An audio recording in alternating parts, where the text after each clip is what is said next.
a certain subset of data, and people can't agree which the subset of data, should be displayed in such a way that if everything is normal, you get a circle. And when things are abnormal, this distorts the circle. We know this very quickly. So that a young registrar says to the consultant, well, you know, Mrs. Jones looks a little over in the northeasterly direction this morning, which may be much more informative, actually, than rattling off. And this is still a problem. I think that we are still incredibly bad at displaying the data because we can't get ourselves away from columns of figures. It's really a question of people agreeing that this one is always hemoglobin, this one is always body temperature, and so on, of having ideally a world standard. But so I'm still doing this. A few people have adopted it. There's, for instance, the make of coffee, which adopts this as a display, where it's got bitterness and flavor and things with kind of different axes. But again, I repeat to you that this is much easier to assimilate than the same data as a column of figures, where for each of them you have to say, now what's the normal value, and do a quick subtraction to find out whether it's significant or not.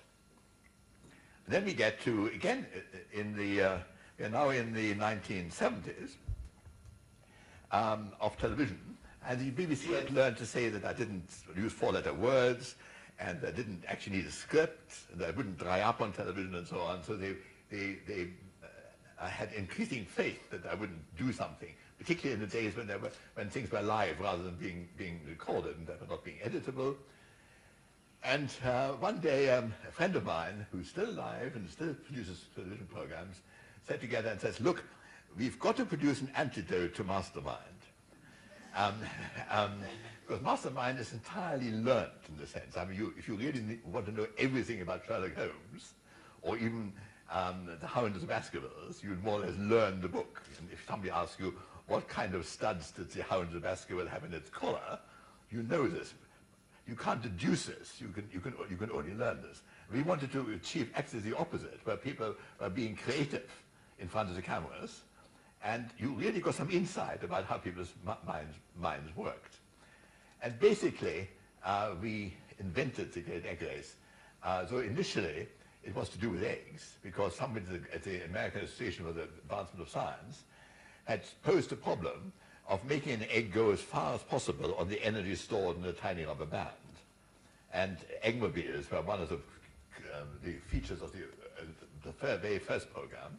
We still had an egg in the second program, but it became a dragster of how quickly we could get the egg. But this was matched by a real problem, a problem of which the teams had no prior notice. And after that, everybody had the courage to say, this is going to work. And getting three teams, posing a problem to them, giving them a fairly elementary tool set and materials which you could find in the kitchen and so on, became the norm. And it became somewhat of a cult. There was hardly a school which didn't do these kind of things. There were companies which used them as management training tools. We even formed a company after the end of the egg race, my wife and myself, which would run egg races for management consultancies anywhere in Europe.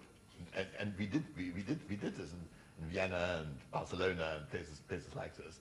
And it's very interesting to see hard-bitten businessmen who would never be separated from their mobile phones actually switching their mobile phones off and playing furiously and very competitively in something like the egg race. It really grabs people. And extraordinary, if you do it properly, it's extraordinary hard work to do so.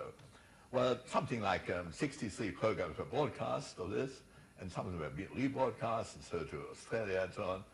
But if I walk about London, or for that matter Edinburgh, or for that matter Sydney even, I get stopped on an average 3 times a day to be asked the question either, when is it coming back, which is asking a bit much, the last one having been broadcast about 20 odd years ago, or saying, which is much nicer, I wouldn't be the managing director of this chemical company if you hadn't turned me on to science.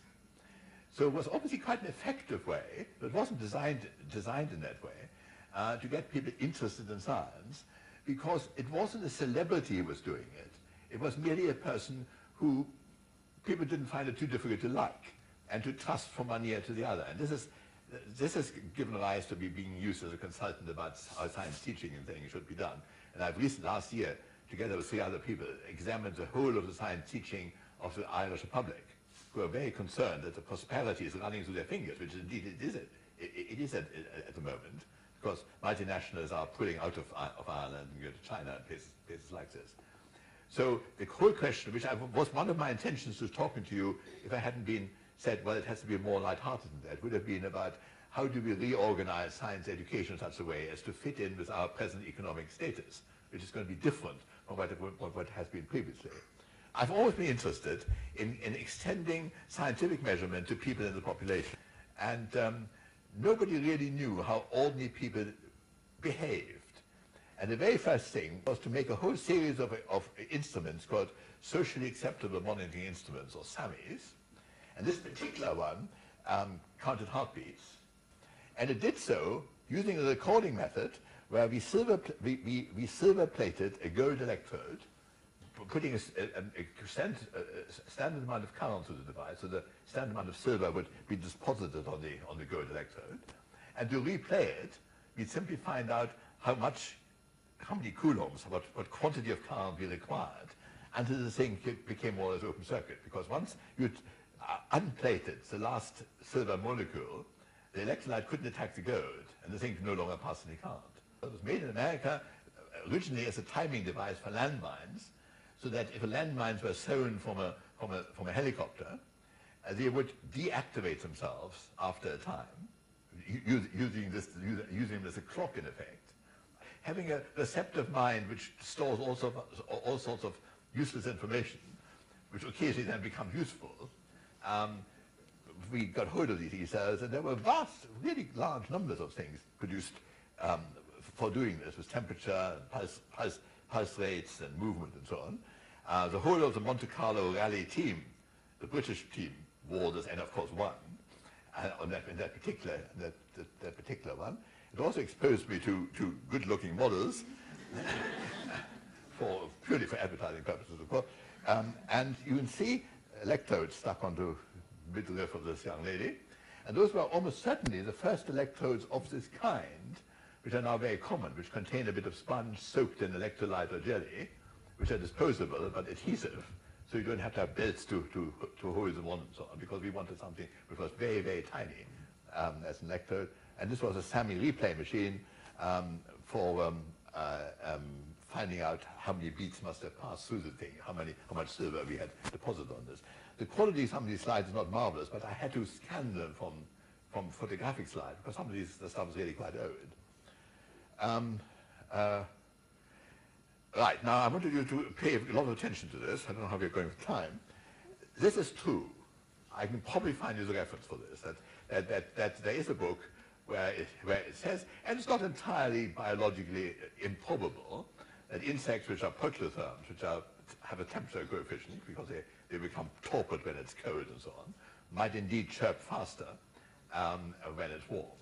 So you would be prepared to believe this. Or at least there might be something in it, anyway.